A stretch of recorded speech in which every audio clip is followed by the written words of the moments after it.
Assalamualaikum dan salam sejahtera. Untuk topik kali ini saya ingin berkongsi maklumat, serba sedikit maklumat mengenai guidelines on offer of shares by unlisted public companies to sophisticated investors.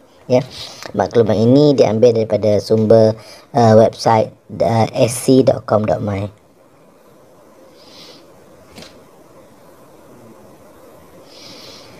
Okey.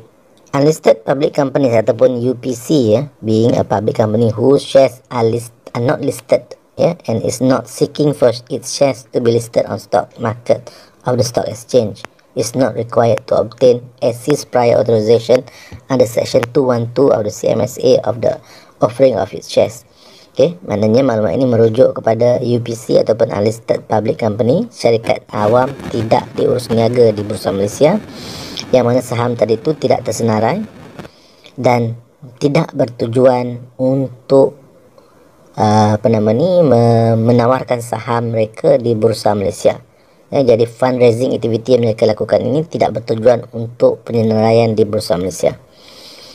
Dan tujuan guideline ini dikeluarkan ialah untuk memastikan adanya kontrol ataupun kawalan bagi memastikan offering including the marketing and distribution of the shares of UPC tadi itu to sophisticated investors are carried out in a compliance with regulatory requirement. Ada kawalan dan tawaran saham dibuat mengikut peraturan yang ada. Dan ia juga bertujuan untuk memberi maklumat dan juga supaya adanya laporan obligation reporting ataupun keperluan untuk melapor dalam bagi segi dari segi tawaran saham yang dikeluarkan oleh UPC ataupun unlisted public companies ini. Dan perkara pertama yang kita perlu amati dalam guideline yang terbaru ini, yang pertama the cover page of the IM issued by UPC making an offer of shares to sophisticated investors must contain the following. Perlu ada cover page untuk dokumen yang menawarkan saham oleh UPC ini tadi itu. Yang pertama, bahagian cover ataupun bahagian muka depan tadi itu mestilah menyatakan perkara ini. Yang pertama tadi itu, dan perkara ini mestilah dalam konteks yang jelas dan sini dia kata bold and a prominent color. Apa yang perlu ditulis ialah yang pertama, mereka mengatakanlah we are a company where our shares are not seeking listing on the stock exchange. Yang itu yang pertama, are not seeking listing on the stock exchange, and our offering may carry higher investment risk when compared with companies listed on the stock exchange. Declaration tadi itu risiko yang diambil dalam aspek pelaburan mereka. The shares of a company where its shares are not seeking listing on the stock exchange are less liquid as the shares are not publicly traded on the stock exchange. Maknanya terus upfront memaklumkan bahawa saham mereka tadi ini tidak seperti saham yang tersenar di Bursa Malaysia, di mana ianya tidak secair ataupun in terms of liquidity. Bila mereka nak jual tadi itu, mesti dia tidak semudah saham yang disenarai di Bursa Malaysia. And you should be aware of the risk of investing in our company and should make the decision to invest only after careful consideration. This issue, offer or invitation of the offering is a proposal not requiring authorization of the Securities Commission Malaysia under section 212(8) of the Capital Market Services Act 2007. Maklumat ini yang merah ni mesti ada di cover page. Upfront beritahu yang mereka tidak bertujuan untuk penyelenggaraan.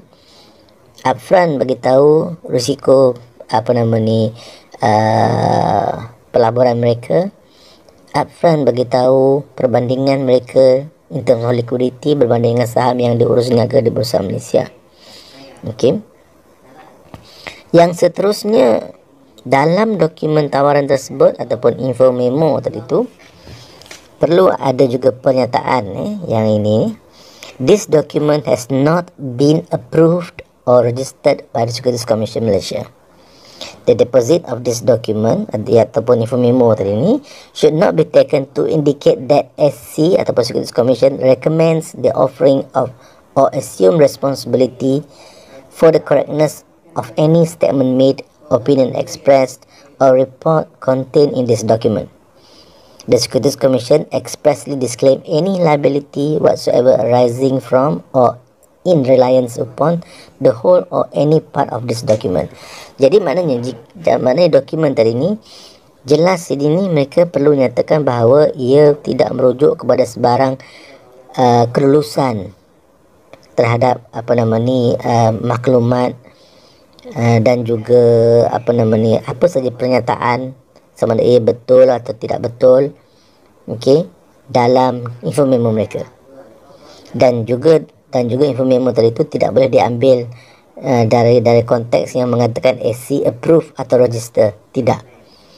Okey. Pelabur perlu membuat perbandingan maklumat, membuat carian maklumat, ya, sebelum membuat keputusan untuk melabur dalam pelaburan ini, ya. Okay, dan seterusnya conduct obligation relating to distribution. Okay, a UPC that appoints an agent for the purpose of promoting or marketing its shares must ensure that the agent holds a capital market service license for the regulated activity of dealing in securities.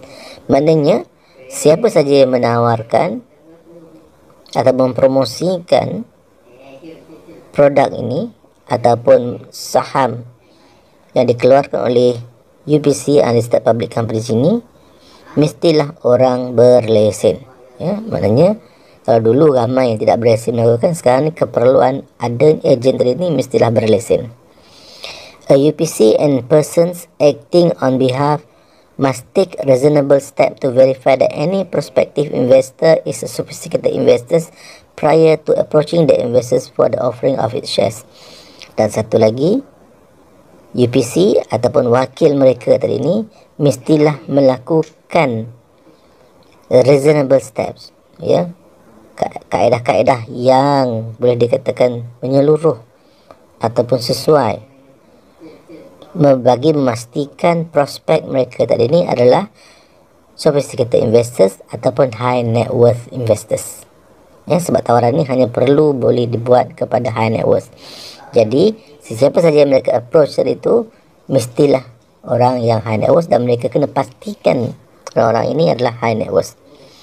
Jadi tengok dari segi konten dalam info memo tadi, cover tadi itu ada pernyataan maklumat risiko kena maklum dan mengatakan SC tidak meluluskan, dan orang yang menawarkan tadi itu perlu berlesen, ya.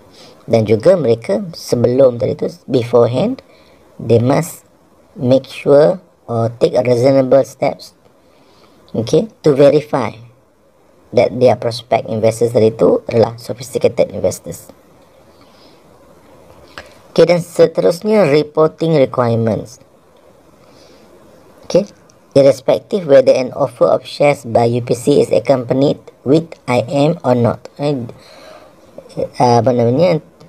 Walaupun ianya tidak UPC tadi itu tidak mengeluarkan IM, jika sekiranya tidak mengeluarkan IM ataupun ada mengeluarkan IM, keperluan reporting ini perlu berlaku, di mana yang pertama, UPC must submit to DSC satu, pertama, a post issuance notification in such form as set out in Appendix 1. Appendix 1 ni saya merujuk pada guideline, di mana guideline tadi ni tuan-tuan boleh dapatkan melalui website sc.com.my. Tengok bahagian appendix 1, contoh borang tadi tu. Okey, di mana mereka perlu membuat satu laporan no later than 7 days after the commencement of the offering. Maknanya tidak lebih daripada 7 hari selepas tawaran tadi tu dibuat. Memang tawaran dibuat satu hari bulan, maknanya tidak melebihi 7 hari bulan perlu ada reporting yang pertama, post issuance tadi tu. Post issuance tu dia akan beritahu lah, okey, berapa tawaran tadi tu, berapa jumlah semualah. Okey, nanti anda boleh tengok kat situ.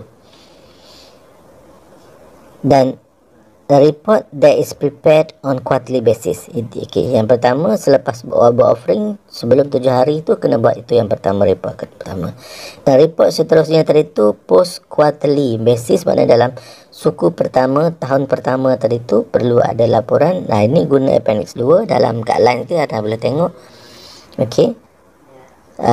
Maknanya yang borang reporting yang kedua ni dia lebih kepada nak update berapa ramai dah peserta, berapa dah jumlah dikutip, dan apakah kegunaan kutipan tersebut digunakan untuk apalah, ya. Okay, and appendix 2 tadi tu boleh kena submit no later than 7 days after the end of each quarter. Setiap each quarter tadi tu tidak lebih pada 7 hari selepas end of each quarter tadi tu, ya. As long as the offering is ongoing, ya. Tapi kalau offering tu dah tak berlaku, tak perlu dah yang ni, ya. Katakanlah contoh suku pertama berlaku, suku kedua dah tak berlaku, jadi setakat suku pertama sajalah, ya.